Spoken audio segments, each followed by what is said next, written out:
What is good and what is up, y'all? It's your boy here, Jay, back and better than ever with another episode of Padres Banter. The Padres are on a roll after a 4-game sweep of the Colorado Rockies, 5 straight wins in 9 of their last 11 games. After a lackluster start to the 2026 season, they roll through the Rockies at home and now round out their home series against the Seattle Mariners this week in a 3-game set. Let's get right into it, all right here on Padres Banter.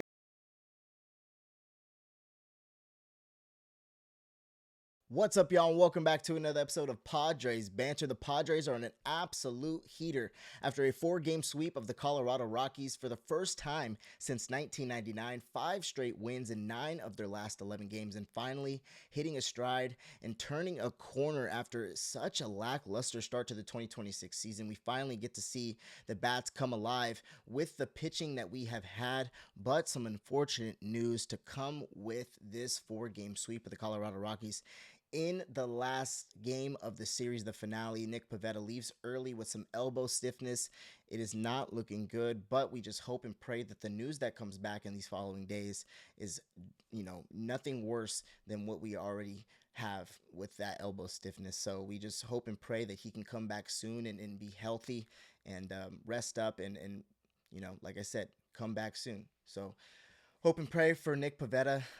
That's another, hit to the starting rotation after, we had been hitting a stride and really, seeing, I felt like this team was turning a corner in morale and it's not too much of a morale hit because we still have been playing some great baseball as of late, but it just sucks knowing that, one of our guys, one of our aces that has been, a bona fide, W, it feels like every time he steps on the mound, is not going to be there for the foreseeable future. And hopefully it is not, anything like, tendonitis or, even further on, Tommy John, stuff like that. Like I said, we're just hoping that it is nothing more than just the stiffness. But let's get it right into it and how we got to this moment and get into a little preview of what we got next series against the Seattle Mariners. But the Padres complete a 4-game sweep of the Colorado Rockies for the first time since 1999, accompanied by 2 walk-off wins to start the series. The Padres have now won their last 3 series, 5 straight, and 9 of their last 11 games after starting the year rather lackluster. In emergence of Tatis back in the infield, guys. Can't believe I'm saying this, but Tatis back in the infield. It was a surprise to everybody. And at second base for the first time in his career, has a start for the first time in his career. He has been there prior, but the first start in his career also brought his bat along with the back-to-back nights with multi-hit games after struggling, but still no home runs for Toddy. But then, like I said, the emergence of the bat, couple multi-hit games, that's what we want to see from Toddy, especially a struggle at the beginning of the season. But second base, man, I cannot believe it.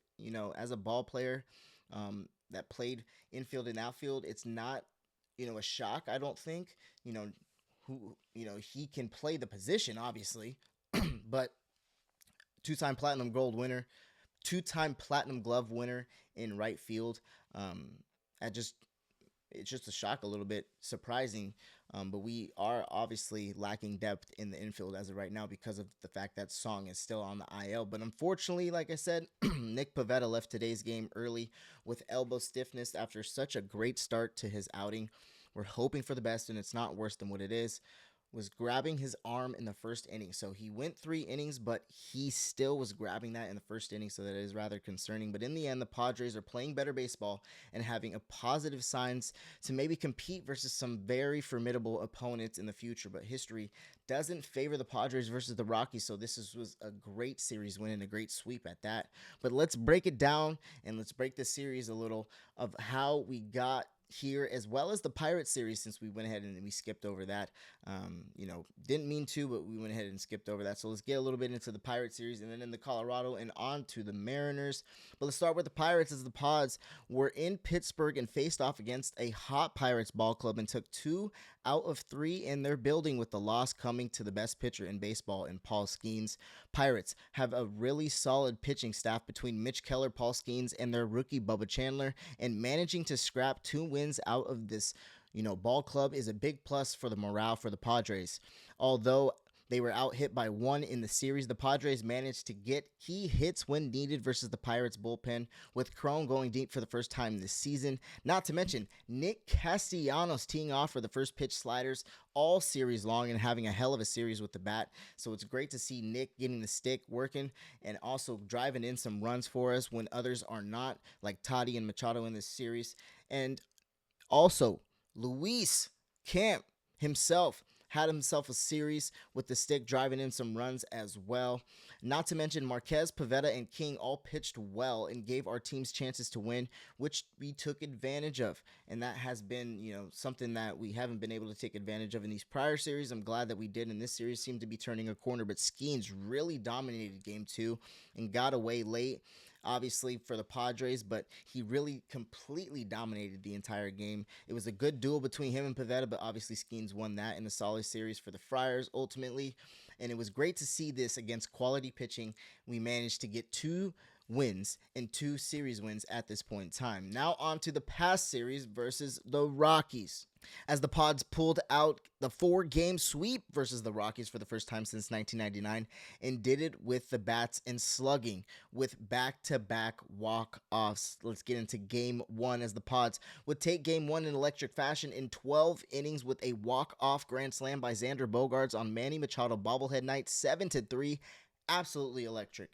Randy Vasquez pitched a gem of a game, 5 2/3 innings pitched, 7 hits, and earned run, 8 Ks, 92 pitches, throwing darts, and bounced back after the home run given up. The bullpen would follow Randy and do their jobs. Bradley, Morihone, and led it to Miller, but the game would go into extras as it was a 1-1 game since the 3rd inning with limited hits.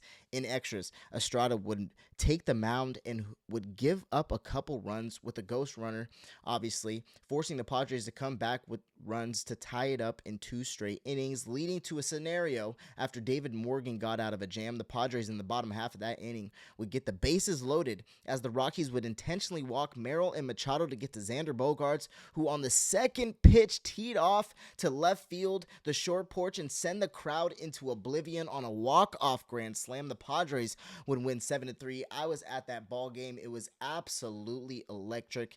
I have never been a part of a walk-off, so seeing that, obviously, and then on top of that, walking Manny and walking Merrill, all we needed, obviously, was 1 run, but that is just even, more than what you could ask for, and especially for this team's, chemistry, morale, and everything going for them in the past series. This is what we needed, and a little bit of, jolt to this team.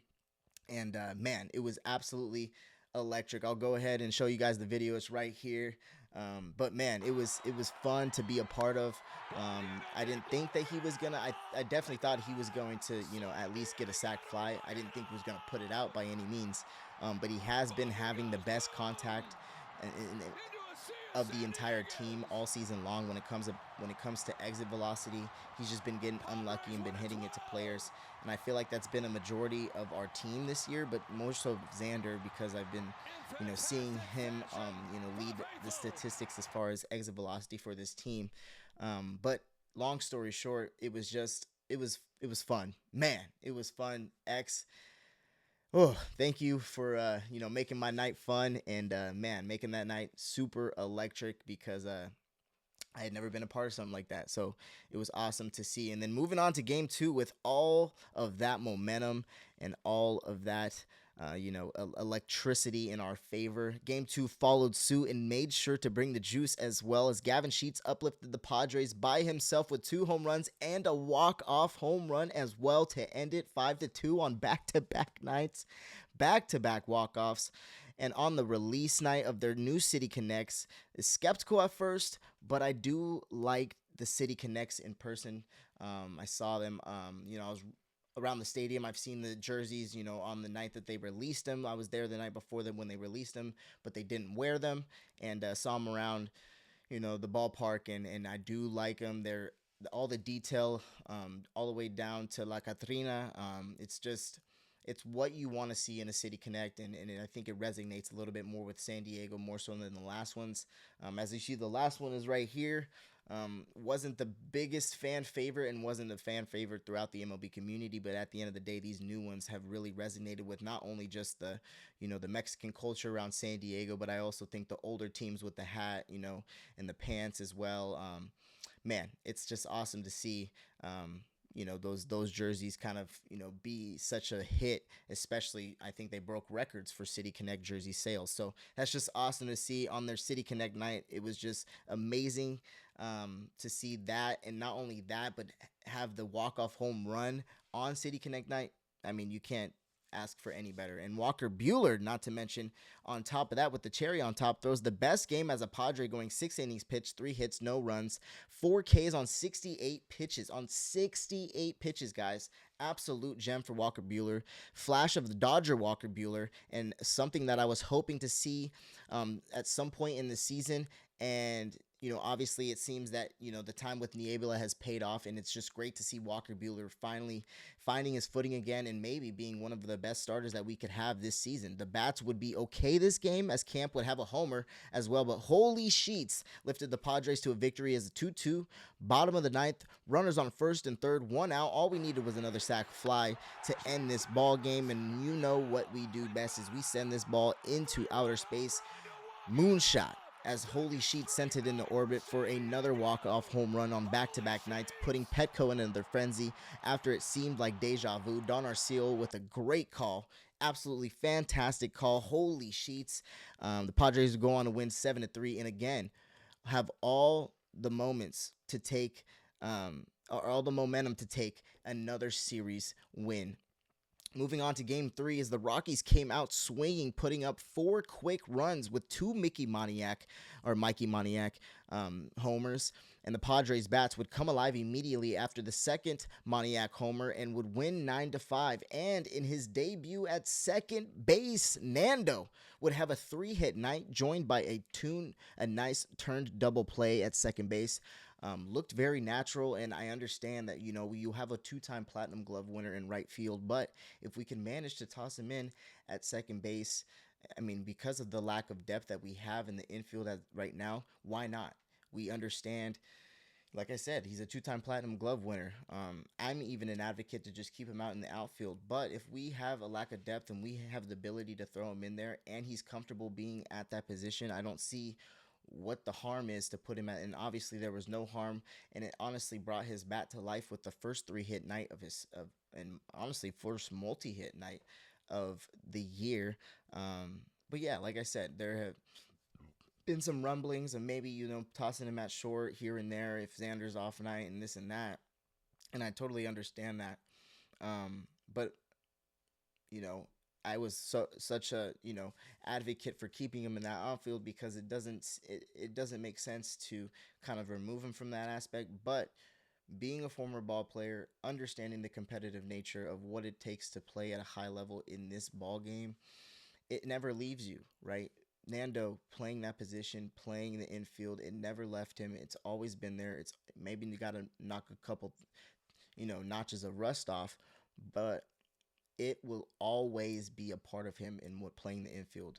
The quick hands, the release, it's just muscle memory. I mean, so knowing that, it shouldn't be any of a concern, and it really wasn't a concern, when I really sat down and thought about it, being being a ball player and being a utility, playing the infield and outfield the way that I did in college. I mean, it's kind of the same aspect where, you have played and you always take ground balls before the game. He takes ground balls before the game in the infield, and it never leaves you, right? You play all positions of the game, just like Ohtani, hits, and then I'm sure pitchers still go up and swing the bat here and there. So you get my point, and it's not a big concern. And I think, truthfully, if we can manage to fit him there and further on in the season, if we do have more depth issues, why not do it? But might be his new position, and it grooved the team in the right direction, in the right way, and he's playing well. But a fantastic night by him as well. And Merrill having a nice double, and Laureano Andujar also having doubles, and Manny with a 3-run bomb to take the lead. And the offense backed up a rough outing by German Marquez in his first start versus his former team, and not just his former team, y'all. He leads the franchise in strikeouts for the Rockies, so definitely had nerves felt, being able to play against and pitch against his former team for the first time in his life, in his career.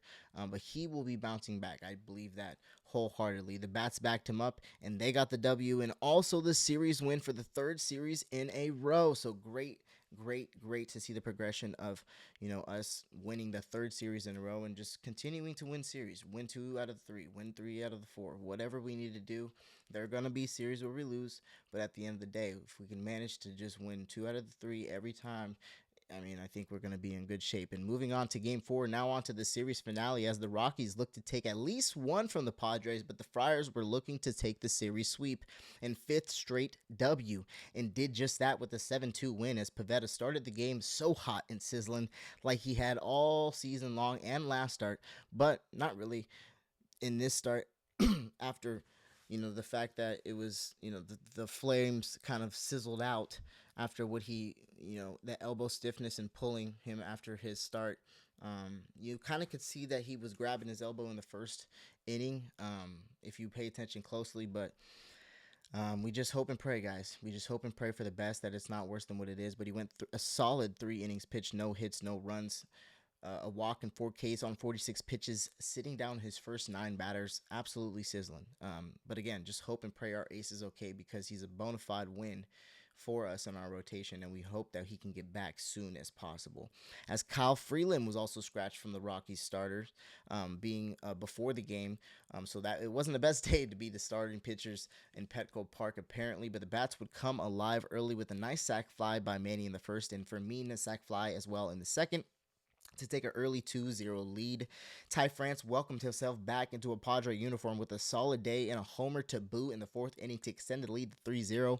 Brent Sullivan, former Padre catcher for the Rockies, would smack a double to make it a 1-run game, 3-2, but in the next inning, the Padres would tack on with a Manny RBI single, and later in the Merrill Madness bomb. Second of the year, the Padres bullpen would come in and absolutely dominate. Other than the 2-run double by Sullivan, off Hart, the Padres would only give up 2 hits the entire game, as Bradley Rodriguez closed it out for a 7-2 dub. And now we look into next series against the Mariners, y'all. It's going to be a tough one, and I understand that, the Mariners haven't been playing the best ball, but they have won 3 straight and have swept their last series against the Astros, so it's going to be a tough series. But looking into it, the Padres now face off against the Seattle Mariners ball club at home for a 3-game series. Mariners started off the year slow, but have recently found their footing, but are sitting at 7-9. Raleigh and Julio were not looking well, like our superstars weren't looking well, Nando and Manny, but have turned it on as of late. 4 of 6 in their last 10, but on a 3-game win streak and a 3-game sweep of their in-division foe of the Houston Astros. Yes, the Padres are bad with average this season, but the Mariners are at the bottom of the league, batting as a team 198. So there's plenty of opportunity for the Pods to take another series at home and take advantage of that, and understand that we can go ahead and pitch to this team.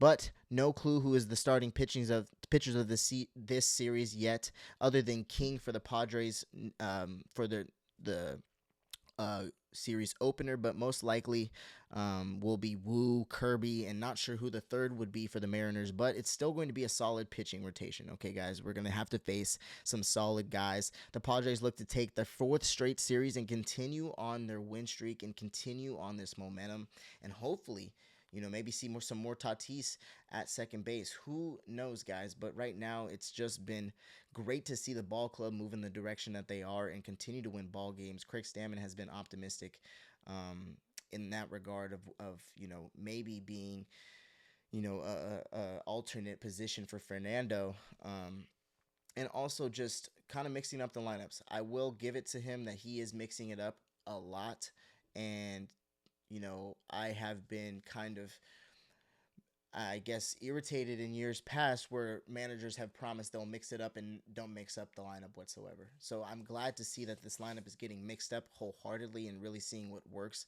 Loriano at the leadoff spot right now really seems to be working. Merrill at the 2 maybe, and Toddy at the 3, or Toddy at the 2 and Merrill at 3, Machado at the 3, Merrill at the 4. Who knows? I love mixing it up the way that he is. And Xander getting at the 5 spot, going up to the 3, going up back down. It doesn't matter where these guys are right now, and continue to hit the ball, see the ball the way that they are is what we need in this time. And playing against a couple solid clubs coming up in these next series, and we're going to be playing against the Seattle Mariners and Los Angeles Angels in these next coming series, who are two clubs that play some solid brand of baseball. Obviously the Mariners went deep into the playoffs last season, and the Angels have been playing some solid baseball all season with Zach Neto and Mike Trout obviously playing the resurgence ball that he has. Jorge Soler has been teeing off with Yoan Moncada. So they've got some ball players over there in Los Angeles as well. So there's going to be a couple formidable teams. Considering the fact that we went ahead and got a 4-game sweep and we're riding this high, we need to obviously keep it coy and play these teams as if they are the New York Yankees or even, the Los Angeles Dodgers. So at the end of the day, guys, the Pods are winning ball games, and that's all that matters. That's all that matters. Tatis at second, Crone at leadoff, Ty France in left field. I don't care. It doesn't matter as long as we're winning ball games and this ball club continues to go on in the direction that they are. But I like what's going on, and let's keep the momentum. And I'll see you guys before the start of next series against the Los Angeles Angels. But we'll be back with another episode of Padres Banter. We out.